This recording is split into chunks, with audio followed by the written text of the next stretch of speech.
Right now at 6, Janesville police are looking into a shooting that left one person hurt. We have live coverage from the scene. The race for governor heats up. The latest Marquette Law School poll is out, showing a virtual tie in the race. We're going over the results tonight at 6. And the governor and his Democratic challenger campaigning around the state today ahead of next week's midterm election. Highlights from their stops in southern Wisconsin. This is News 3 at 6. And thanks for joining us. First, we have breaking news in the Town of Dane homicide investigation. The Dane County Medical Examiner has identified the victim in that case. It's 24-year-old Dalton Ziegler. It happened early yesterday morning at a home on Highway 113. The medical examiner says the cause and manner of death require additional testing and further study. The 3 people arrested in connection with that case are expected in court tomorrow. Police are on the scene of a shooting at this hour in Janesville. We know one person was shot and is in the hospital. News 3's Adam Dexter joins us live from the scene with more. Adam?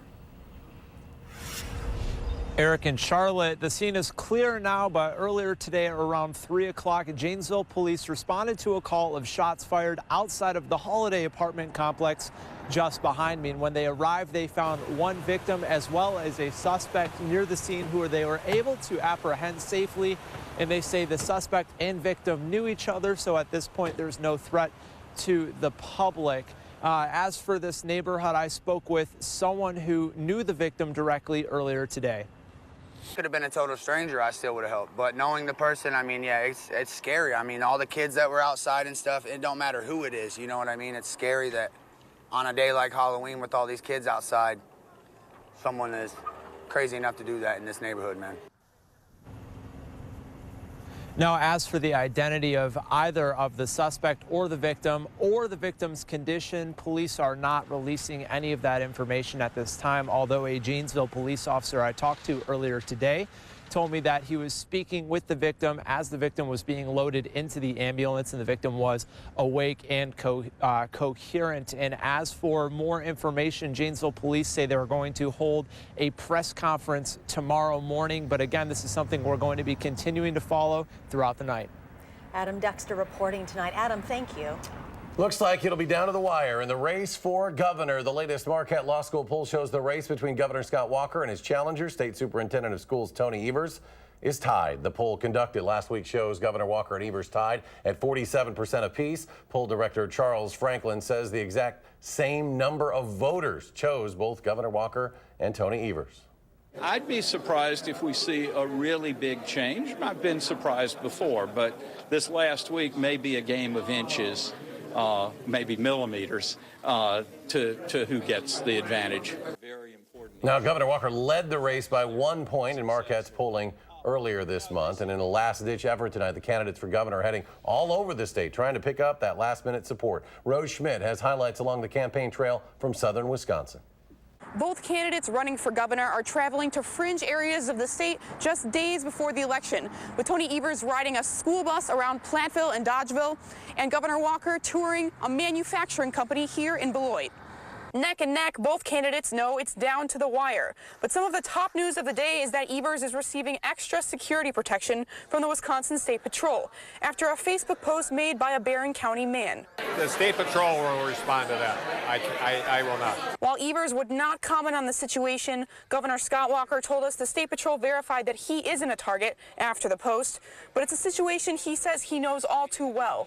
I've had death threats many times in the past. My wife's had death threats. My children have been targeted on Facebook. The candidates are also reacting to issues that have taken the national stage after President Donald Trump criticized House Speaker Paul Ryan on Twitter for, quote, giving his opinions on birthright citizenship, the process by which babies born in the U.S. automatically become citizens. In Wisconsin, the 2 candidates running for governor both say there are more important issues at hand. Evers calling the debate a diversionary tactic. It's just another way for Donald Trump and Scott Walker to divert attention from the things that people care about. Walker casts it as an issue to ask the U.S. Senate candidates about, not him. I'm focused on the issues governors have to do with their jobs, the economy, schools, all things that we've done better than Tony Evers has in the future. Both Walker and Evers are urging their supporters to bring several people with them when they go to the polls. In Beloit, I'm Rose Schmidt for WISC News 3. Governor Walker says he called Tony Evers about the situation involving the State Patrol because he says his safety is, quote, incredibly important. Evers' campaign confirmed to News 3 that they asked for protection. It was approved, and that the two gubernatorial candidates did speak about that incident. That Marquette poll shows Senator Tammy Baldwin maintaining a lead in the race for U.S. Senate. Baldwin is leading Republican challenger and State Senator Leah Vukmir 54 to 43%. She had a 10-point lead last month. And in the race for Attorney General, incumbent Brad Schimmel leads challenger Josh Call by 2 points. Some 7% of voters polled, though, still do not know who they will vote for. Early voting totals for next week's election has now topped 2014 levels. The Wisconsin Elections Commission reporting that nearly 378,000 absentee ballots have been cast to date. That exceeds the total from 2 years ago at just over 374,000. Friday is the deadline to register to vote absentee ahead of Election Day. Trick-or-treating is taking place all across southern Wisconsin right now, including here in Madison. You can find a list of hours for your town on our website, channel3000.com, and it is turning out to be a nice night for those trick-or-treaters. Here's Chief Meteorologist Gary Canalti. Gary? Well, Charlotte, it's a good thing it wasn't this time yesterday that the kids would be trick-or-treating. We had the rain and thunderstorms come through. Tonight, it's a different story. Let's start off by taking a look at weather tracking. See just a little bit of thicker cloud cover moving in, but no rain falling from those clouds. Low temperatures this morning and skies cleared out, dropped into the upper 30s before the temperature started rising around 8:30 this morning. To our south and to our east, cloud cover kept temperatures in the 40s overnight. High temperatures today, though, were very mild. Upper 50s to around 60 degrees. Here in Madison, we reached 58 degrees. Down to 52 now. A few places already seeing temperatures dropping into the upper 40s. As far as the trick-or-treat planner, look for temperatures to continue downward into the upper 40s next hour, and probably between about 45 and 50 by 8 p.m. when most of the trick-or-treating is over. By tomorrow morning, temperatures will be down into the middle 30s. Look for a partly sunny day tomorrow. A little cooler than today with a high of 52. That's your first alert forecast. Gary, thank you. Officers in Wisconsin are making sure sex offenders follow the rules this Halloween. They're doing random home visits of sex offenders to make sure they are not handing out candy to children tonight. Sex offenders aren't allowed to dress up in costumes, display Halloween decorations, or keep the porch light on during trick-or-treat hours. Last year, officers checked more than 2,000 Halloween homes across the state and arrested 38 people for breaking those rules. There were a record number of adults serving time in Wisconsin prisons last year. More than 2,300,000 people were in prison in Wisconsin. That's up more than 2% from 2016. The Wisconsin Policy Forum looked into that matter. The group also notes the state DOC expects the population to grow more than 5% by the year 2021. The agency is hoping to get another $150 million to handle that increase, bringing the DOC's total annual spending to $1.4 billion by 2021. A local pastor is facing prison time after allegedly stealing thousands of dollars from his church. Police say Brian Engfer stole money for years from Trinity Lutheran Church in Fort Atkinson. News 3's Keely Arthur broke the story and has the details from Jefferson County. According to court documents, a longtime pastor at this Fort Atkinson church used a fund intended for the needy as his personal bank account.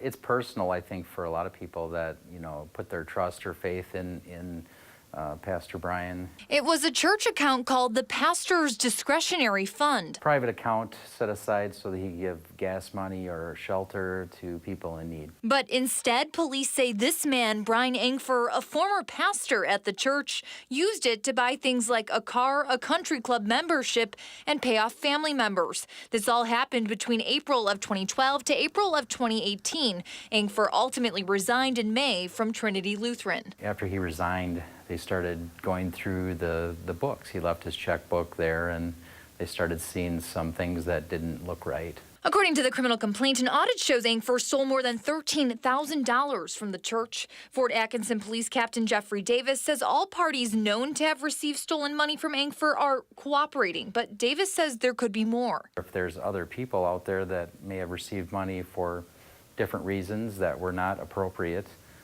we would ask that they at least come forward and talk to one of our detectives about that. Pastor Amy Welshly, as well as other Trinity Lutheran officials, declined an interview. In Fort Atkinson, Keely Arthur, WISC News 3. Engfer's next court date is November 29th. The Madison School Board passes its budget for next year. And the county works to keep our lakes clean from algae through an effort known as Suck the Muck. We'll tell you how it works next at 6.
The Trump administration has rejected Governor Walker's plan to require drug screening and testing for adults on Medicaid with no dependent children. Instead, a plan approved today requires applicants to complete a health risk assessment, and if there is a concern about substance abuse, they'll be referred for treatment. They will not be kicked off the Medicaid program if they do not complete the treatment. Under these changes, childless adults on Medicaid will be eligible for only 4 years unless they work, train for a job, or participate in certain other activities. They'll also face new $8 monthly premiums and $8 copays for certain emergency room visits. Many of those changes were included in the state budget approved in 2015. The Madison School Board passed next year's budget today. The vote was supposed to happen during the board's meeting on Monday, but members of the group Freedom Inc. started protesting, expressing its concerns about having educational resource officers in school. The protest caused board president Mary Burke to adjourn the meeting before members could vote on the proposed $415 million budget. The former CEO of the Dane County Boys and Girls Club plans to move back to Madison. Michael Johnson has been serving as the CEO of the United Way of Greater Cincinnati, but this week he announced he was taking a leave of absence from his new position in Ohio. Today, he shared the news on Facebook that he and his family will be moving back to the Madison area. Michael Johnson also says he will share his future plan soon. Dane County officials have removed 11,000 tons of phosphorus-soaked sediment from Dorn Creek through the Suck Them Up program. That sediment contains 75,000 pounds of phosphorus, which would have been a major contributor to algae growth in our lakes. The sediment removal will help restore Dorn Creek's natural habitat and will block the phosphorus from leaching into the Dane County chain of lakes. Suck Them Up is a $12 million initiative introduced by Dane County Executive Joe Parisi in 2017. It allows the Department of Land and Water Resources to clean up some 33 miles of streams that feed into Dane County lakes. Trick-or-treaters will enjoy the weather this evening with partly cloudy skies and temperatures right around 50 degrees. Looks like November will start out a little cooler. I'll have your first look forecast in just a few minutes.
Gary Canalti joining us as we look at a very important forecast for all the kids out there tonight, Gary. Yeah, some of them probably getting ready to go on round 2 if they had an early dinner, and the weather should be very nice for that. Let's take a look at the haunted house planner forecast, and you can see those temperatures in the upper 40s over the next couple of hours. Right now we're in the lower 50s, but skies will be partly cloudy and not looking for any rain. Live view from the Edgewater Sky Cam in downtown Madison. A little more cloud coverage moved into at least the Madison area for the time being. The high today 58 degrees, the low 38, so above the normals of 52 and 34.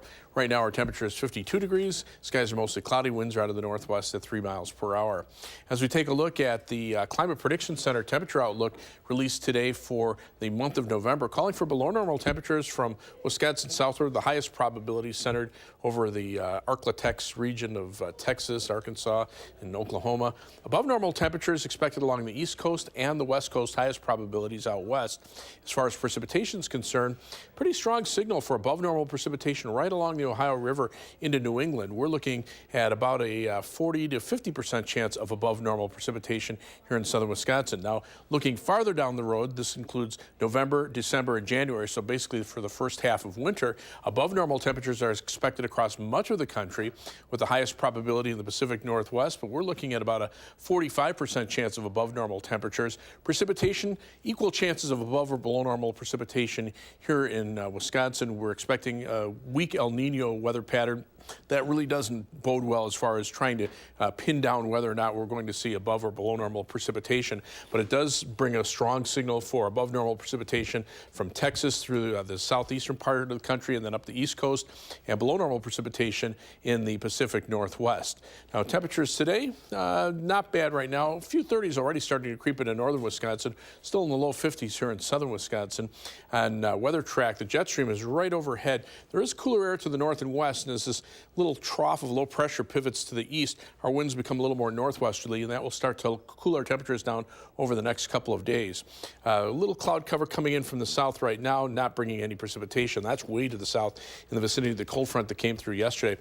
The stationary front up to the north will eventually drop southward as a cold front, and behind that front, notice temperatures are a little bit colder, mainly in the 30s up near the U.S.-Canadian border. So on future track, look for partly cloudy skies tonight. We'll see sunshine for tomorrow, winds out of the northeast, keeping temperatures in the lower 50s. And then the next weather system getting a little closer on Friday, bringing us a little more cloud cover and keeping temperatures in the upper 40s. Forecast for tonight calls for skies to become partly cloudy, a little colder than last night, low temperature dropping to 35. For tomorrow, look for a high of 52, so a little cooler than today, but still not too bad. On future track, you can see partly cloudy skies tonight, those temperatures dropping into the middle 30s. Tomorrow, that northeasterly wind flow bringing in slightly cooler weather, high temperatures in the lower 50s. Tomorrow night, back into the lower 30s. And then on Friday, probably staying dry, but variably cloudy skies keeping high temperatures in the upper 40s. 7 to 10 day forecast keeps us cool for Saturday, highs in the upper 40s. Rain chances return early next week. That could mix with a little snow late Tuesday night after the polls close on Election Day, and then much chillier weather on the way for the end of next week. Packers management addresses the media after a trade-filled Tuesday, and we'll hear from one Badger whose Wisconsin career almost never was. Stick around. Hi, I'm Michelle Carolla. Tonight on the news at 9, Halloween isn't just a big day for goblins and ghouls. It's also a busy time for police officers looking to keep the peace. We're going to tell you how they plan to do that. That is all first on Fox at 9.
Former Packers Ha-Ha Clinton Dix and Ty Montgomery are both in the final years of their contracts. Earlier this season, Clinton Dix said he wasn't sure he'd be back in Green Bay. Monday, Montgomery questioned whether or not he could trust his own teammates.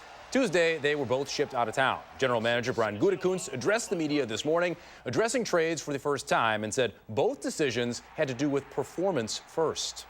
Yeah, I'm always concerned about, what the guys are saying, but at the same time, it's not as concerning as, to me, it's more about, their play and their performance and things like that.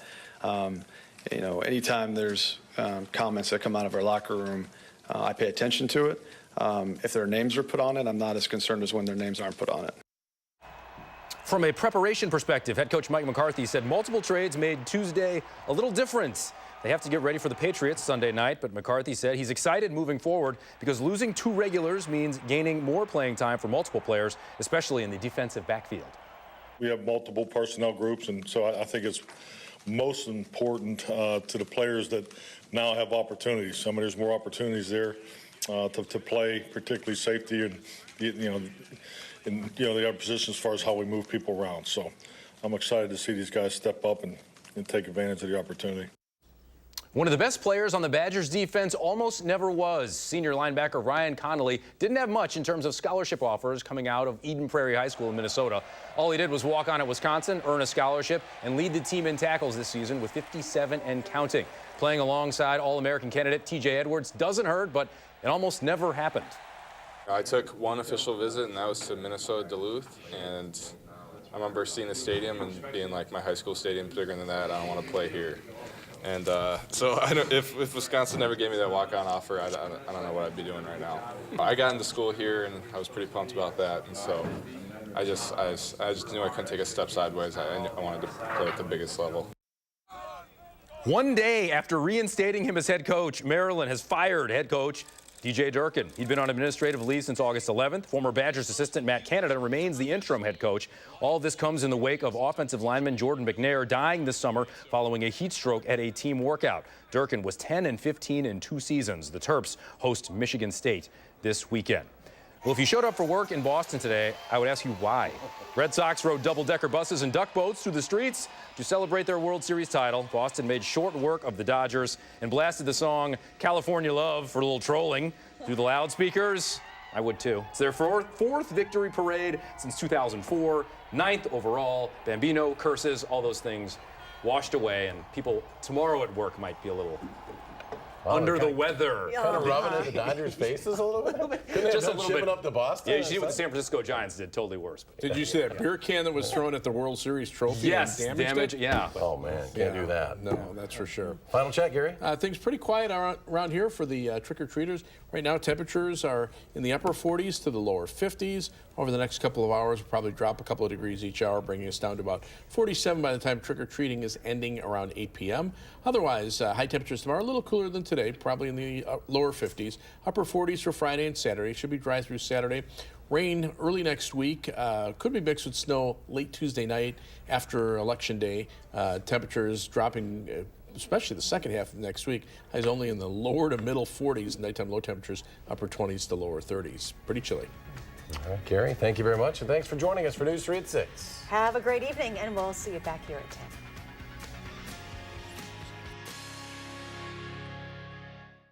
Download the new Channel 3000 app and get alerted on your mobile device the minute news breaks. Wherever you go, be the first to know with Channel 3000.